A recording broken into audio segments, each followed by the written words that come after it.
ko'rib turgan tezligilar Dekoni 3-qismida berilyapti. Men oldingi videoda aytdim-ku, internet sifati pasayib ketgan deb. O'zi adaptatsiya qilib sun'iy intellekt ishlagandan keyin obyazatilni shunaqa katta tezlikda ishlaydi. Biz charchamiz. Mana fastdan hozir bittasi uchun tekshirib ko'ramiz.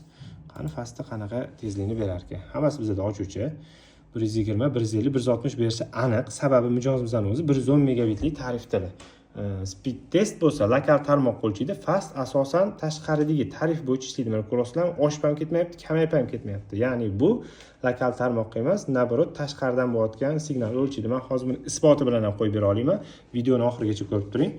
Hozir pastda chiqadi o'z ikonkasi. Men o'sha qat bilan o'lchayotganini internetda ko'rsatib beraman. Mana, endi bitta bosamiz. Ko'rib turganimizdek, mana mashi manzil bo'yicha internet tekshiryapti. Bu Toshkentning manzili emas, server Toshkentniki bo'lgani bilan, obratni ketayotgan serveri u yoniki emas.